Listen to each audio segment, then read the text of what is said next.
레이스는 언제나 머신과 드라이버의 한계를 끌어내는 스포츠입니다. 그만큼 사소한 실수나 차량의 미세한 결함만으로도 작은 사고부터 눈뜨고 보기 힘든 큰 사고까지 이어지기도 합니다. 이번 영상에서는 F1에서 볼 수 있었던 아찔한 대형 사고 5가지에 대해 알아보도록 하겠습니다. 영상에 나오는 모든 사건 당사자들의 건강과 목숨에 큰 지장이 없음을 미리 알려드립니다.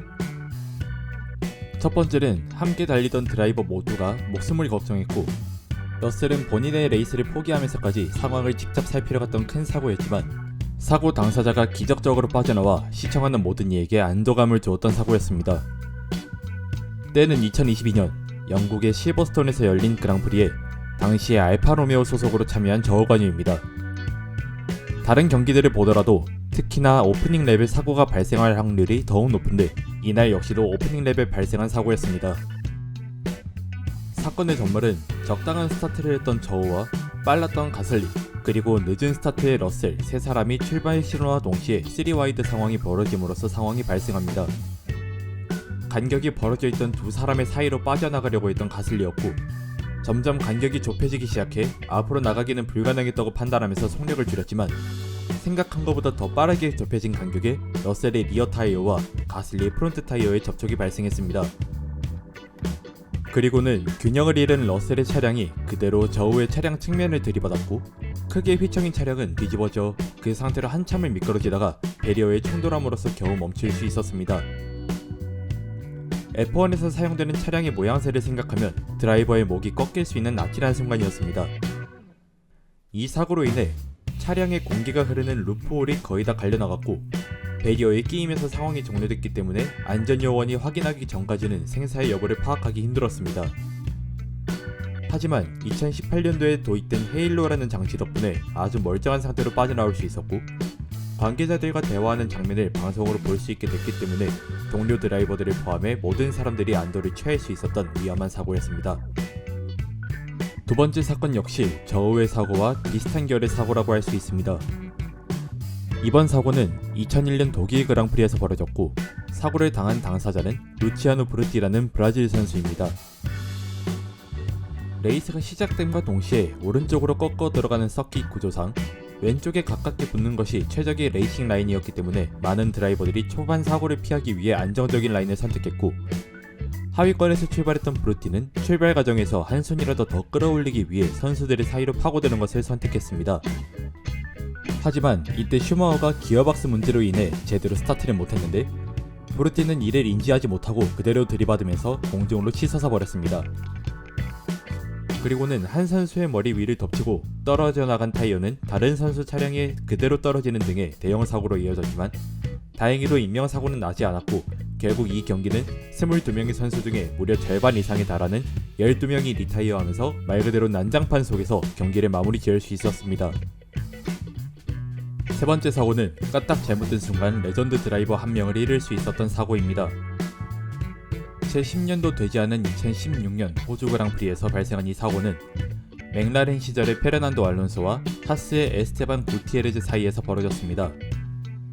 고속 서킷으로 매우 유명한 호주 서킷이기 때문에 위험하기도 했을 뿐더러 이 상황은 헤어핀에 가까운 코너인 3번 코너로 향하는 중에 바깥쪽으로 무리하게 초월하려 했던 알론소와 방어라인에서 먼저 감속하는 구티에르즈 간의 타이어가 접촉하면서 두 드라이버 모두 리타이어하게 됐습니다.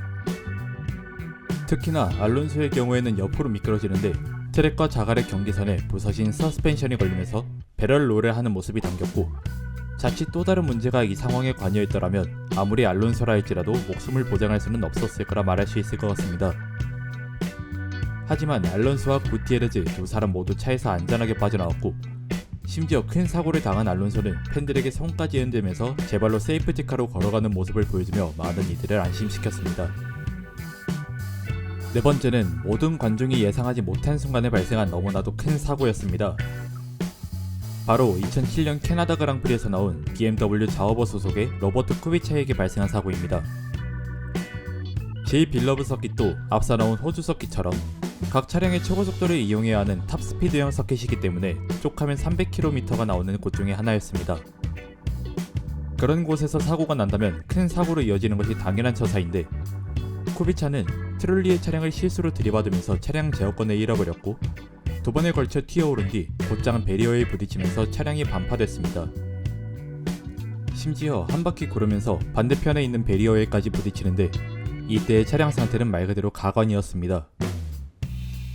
그렇게 차량을 멈추게 된 쿠비차는 옆으로 누운 상태였는데 혼자만의 힘으로는 빠져나올 수 없었고 도움을 받아 간신히 빠져나와 병원으로 이송된 결과 발목에 염자와 약간의 내진탕 증세를 보였다고 하지만 이런 큰 사고 속에서 살아나온 것 자체가 기적이라고 할 수 있을 것 같습니다. 마지막 대망의 5번째는 F1 팬이라면 한 번쯤은 반드시 보셨을 법한 사고입니다. 이 사고는 본능의 질주의 메인 스토리로 짚고 넘어간 적이 있는 만큼 이 다큐를 기점으로 F1에 입문하신 분들이 다소 있으실 거라 생각합니다. 바로 2020년에 펼쳐진 바레인 그랑프리에서 벌어진 로만 그로장의 사고입니다. 오프닝 랩에 아주 치열하게 모든 드라이버가 붙어 달리고 있었고 사고가 일어난 지점은 경기 시작 후 처음 등장하는 DRS 구간이었습니다. 이곳에서 탈출 속도가 느렸던 스트롤을 피해가기 위해 오른쪽으로 지나가려 했던 그로장은 먼저 자리를 잡고 있던 크비앗이 있는 것을 미처 파악하지 못한 채 부딪혔고 시속 220km에 육박하는 속도로 가드레일을 직격했습니다. 앞서 나온 다른 사건들에 나오는 베리어처럼 드라이버와 차량을 충격으로부터 보호해야 했지만 바레인의 가드레일은 빠른 속도를 이겨내지 못한 채 휘어졌고 심지어는 차를 두 동강 내면서 연료 탱크를 건드리게 됩니다. 그렇게 거대한 불꽃에 순식간에 휩싸인 그로장의 차량을 보고 현장에 있던 모든 선수 및 관계자들은 충격에 빠졌고 그로장이 그 자리에서 살아나올 수 있기를 간절히 기도할 뿐이었습니다. 하지만 헤일로가 가드레일을 직접적으로 밀어내준 덕분에 그로장의 머리 부위가 무사할 수 있었고 28초라는 시간 동안 불 속에 있었지만 방화 수트가 큰 역할을 해내면서 직접 두 발로 차량에서 탈출할 수 있었습니다. 그렇게 기적적으로 생還한 그로장은 강한 힘이 가해졌음에도 불구하고 불로 인한 경미한 화상만 있을 뿐 골절상 등의 심한 부상은 없었지만 거대한 사고인 만큼 해당 시즌의 잔여 경기는 리저브 드라이버였던 피에트로 피티팔디가 출전했습니다. 이렇게 다소 시청하기 버거울 수 있는 끔찍한 사고 5가지를 모두 살펴봤습니다. 매 경기마다 목숨을 걸고 달리는 것이 카레이서라는 직업이지만 이러한 리스크를 감수하고도 할 수 있는 매력 넘치는 직업이라고 생각합니다. 또한 2018년 이전에 큰 사고들로 인해 만들어진 헤일로라는 장치 덕분에 최근에 발생하는 몇몇 사고들로부터도 드라이버들이 부상 없이 안전하게 달릴 수 있게 됐다고 할 수 있을 것 같습니다. 이번 영상은 여기까지입니다.